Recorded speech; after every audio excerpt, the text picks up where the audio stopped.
विद्यार्थी मित्रों, આપણે ધોરણ 8ની અંદર વિજ્ઞાન અને ટેકનોલોજી વિષયની અંદર 11મા પાઠનો અભ્યાસ કરીએ છીએ। 11મા પાઠનું નામ છે આપણું બળ અને દબાણ। આપણે અગાઉના વિડીયોની અંદર પ્રાથમિક માહિતી બળ વિશેની મેળવી છે। આની અંદર આપણે આ વિડીયોની અંદર આપણે જોવાનું છે કે બળની શરૂઆત, બળ પદાર્થની ગતિની અવસ્થા બદલી શકે છે એના વિશે આપણે અભ્યાસ કરવાનો છે। તો આપણે એક પ્રવૃત્તિ દ્વારા એ સમજીએ પહેલાં तो कि एक कोईपण भारे वस्तुने आपणे पसंद करिए, टेबल है अथवा बॉक्स एवी कोई पसंद करिए अने एने आपणे धक्को मारीए, बराबर, तो आपणाथी ते खसे एवी पोजिशन नथी, तो पछी आपणे बीजा कोई मित्रनी मदद लईए, एटले के तमे जो जे वस्तुने खसेडो छो तमाराथी खसती नथी तो बीजा कोई व्यक्तिनी मदद लई अने तेने धक्को मारीए तो शुं थाय, तो कि बे व्यक्तिनी मददथी ते वस्तुने आपणे एक जग्याएथी बीजी जग्याए सहेलाईथी खसावी शकीए छीए, बराबर।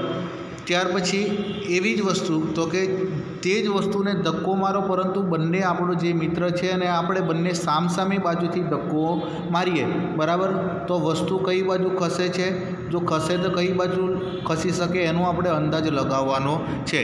तो आपणे अनुमान कई रीते करी शकीए अथवा तो अवलोकन करी शकीए कि अहीं एकला हाथे आपणे टेबलने धक्को मारीने खसेडવું मुश्केल बने छे। आम छतां मित्रनी मदद लई अने टेबलने धक्कानी दिशामां खेडવું सहेલું છે, कारण के त्या धक्कानी असर शुं थाय छे, वधी जाय छे। केम? कारण के आपणे पहेला एकला मारता हता अने त्यार पछी मित्रनी मदद लीधी एटले बे व्यक्तिओ द्वारा धक्को मारे छे, एटले के बळ वधारे लागे छे, एना कारणे ते एक जग्याएथी बीजी जग्याए खसे छे। हवे ज्यारे मित्र विरुद्ध बाजुओना टेबलथी धक्को मारे छे त्यारे जो बंने बाजुओथी धक्का लागता धक्कानी असर सरखी जोवा मळे छे। एक पण बाजू पहेला शरूआतमां खसતું નથી, परंतु त्यार पछी आपणे जोईए के जे मित्रनी अंदर वधारे ताकत हशे ए मित्र एनी आजू धक्को वधारे मारशे, एनी विरुद्ध दिशानी अंदर ते टेबल खसशे। आम ज्यारे धक्कानुं मूल्य ओछुं होय त्यारे भारे वस्तु खसती नथी, परंतु एक ज दिशामां ज्यारे बळ लगाडवामां आवे छे त्यारे ते वस्तु ते दिशामां सहेलाईथी खसी शके छे। ज्यारे परस्पर विरुद्ध दिशामां बे बळो लागे छे त्यारे जे बाजुथी वधारे बळ लागतुं होय ए बाजुनी दिशानी अंदर ते वस्तु गति करे छे।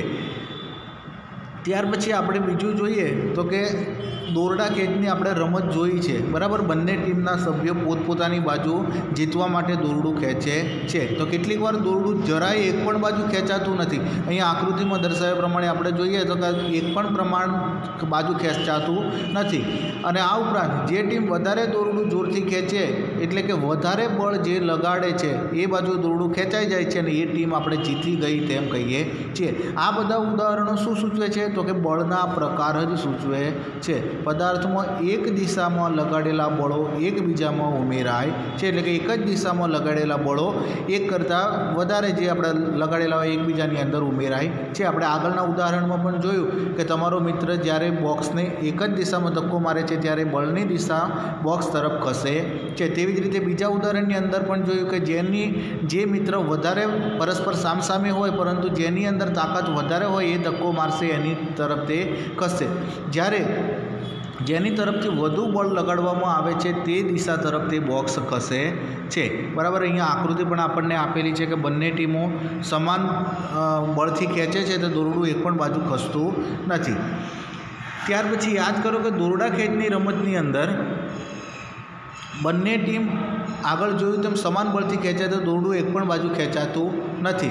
अने बीजानी अंदर आपणे जोईए तो कि बळ एक बीजा करता जे बाजू वधारे खेचवामां आवे छे ए बाजू ते खसे छे। सामान्य रीते बळनी मात्रा जे तेना मूल्य वडे दर्शाववामां आवे छे। जो बळनुं मूल्य दिशा के बदलाय तो तेनी असर पण बदलाय छे। जो पदार्थ पर लागता बळो विरुद्ध दिशा में होय तो पदार्थ पर लागतुं चोख्खुं बळ केवुं होय छे शून्य, कि बंने बाजुथी जो लागतुं होय एटले आपणे दोरडानी आपणे जोयुं कि बंने बाजुथी सरखुं बळ लागे तो दोरडું एक पण बाजू आपणुं खसતું नथी। त्यार पछी जोईए छीए कि बळ पदार्थनी गतिनी अवस्था बदली शके छे। आपणे हवे प्रवृत्ति जोईए कि ज्यारे पदार्थ पर बळ लागे छे त्यारे शुं थाय छे, तो कि आपणे आ प्रवृत्तिनी अंदर जोईए तो कि एक रबरनो दड़ो लो, तेने टेबल के कोंक्रीटना भोयतळिया जेवी सपाटी पर मूको। हवे दड़ाने समतल सपाटी परथी आकृति एमां दर्शाव्या प्रमाणे धक्को मारो। बराबर धक्को मारीए तो दड़ानी शुं थशे तो कि गतिनी शरूआत करे छे। दड़ो हजू गतिमां होय त्यारे तेने फरीथी धक्को मारो, शुं तेनी झड़पमां फेरफार थाय छे, शुं ते वधे छे झड़प के घटे छे। हवे तमारे ज्यारे एनी अंदर आपणो हथेळीनो हाथ दड़ानी वच्चे लावीए, जेवो दड़ो हथेळीने स्पर्श थशे एटले तैयारीमां आपणे हथेळीने दूर करवानुं। तो पछी शुं फेरफार जोवा मळे छे कि हथेળી दड़ा पर बळ लगाड़े छे, हवे दड़ानी अंदर कोई फेरफार जोवा मळे छे, तेनी झड़प वधे छे के घटे छे। बराबर त्यार पछी जो गतिमान दड़ानी सामे हथेળી आपणे राखीए, खसेड़ीए नहीं तो शुं थाय छे एना विषे आपणे अवलोकन करीए तो कि अवलोकननी अंदर आपणने खबर पड़े कि ज्यारे दड़ो रबरना दड़ा पर धीमेथी धक्को मारवामां आवे छे शरूआतमां तो शुं थाय छे ते गतिमान अवस्थामां आवे छे। ज्यारे दड़ो गतिमां होय ने एने फरीथी धक्को मारीए आपणे तो शुं थशे एनी गतिनी अंदर एटले कि झड़पनी अंदर वधारो थशे। ज्यारे गतिमान दड़ानी सामे हथेળી राखवामां आवे अने दड़ो हथेळीने स्पर्श थाय ने तरत हथेળી दूर करवामां आवे त्यारे दड़ानी झड़पमां शुं थाय छे घटे छे। एटले कि ज्यारे गतिमां होय ने आपणे मात्र तेनी वच्चे हाथ लावीने तैयारीमां खसेड़ी दईए छीए, बराबर स्पर्श थाय ने तो पण तेनी झड़पनी अंदर शुं थाय छे तो कि एकदम घटाडो थई जाय छे। अने ज्यारे आपणे दड़ो गबड़े छे, गतिमां छे अने एनी आगळ आपणे हाथ मूकी दईशुं तो दड़ो जे आपणा हाथनी हथेળી आगळ शुं थशे स्टॉप थई जशे, एटले कि शुं थशे दड़ो स्थिर थई जशे। आम बळ द्वारा स्थिर वस्तु गतिमां आवे छे अथवा गतिमान वस्तुनी शुं बदले छे, झड़प बदले छे अथवा तो दड़ो स्थिर थाय छे। हवे आगळ जोईए आपणे तो कि आवी ज आपणे परिस्थिति घणी बधी याद छे कि फूटबॉलनी रमतनी अंदर ज्यारे पेनल्टी किक मारवामां आवे छे त्यारे खेलाड़ी बॉल पर शुं करे छे, बळ लगाड़े छे। बॉलने फटकारता पहेला बॉल स्थिर हतो त्यारे तेनी झड़प केवी हती, शून्य हती। हवे लगाड़ेला बळने कारणे बॉल लक्ष्य तरफ गति करे छे। धारो कि गोलकीपर गोल बचाववा माटे कूदको मारे छे, आ रीते गोलकीपर गतिमान बॉल पर बळ लगाड़वानो प्रयत्न करे छे। लागू पड़ेल बळ वडे ते बॉलने रोकी शके छे अथवा तो तेनी गतिनी दिशा शुं करे छे बदली शके। એટલે આપણે જ્યારે રમીએ છીએ ફૂટબોલ એ વખતે શું કરીએ છીએ, એક ખેલાડી તરફથી બીજા ખેલાડી તરફ આપણે તે દડો ફૂટબોલ છે આપણે ફેંકીએ છીએ, તેની દિશા જે છે એ દિશાની અંદર આપણે ફેરફાર ઘણી વખત જોવા મળે છે। આમ જો પદાર્થની ગતિની દિશામાં બળ લગાડવામાં આવે તો તેની ઝડપ વધે છે।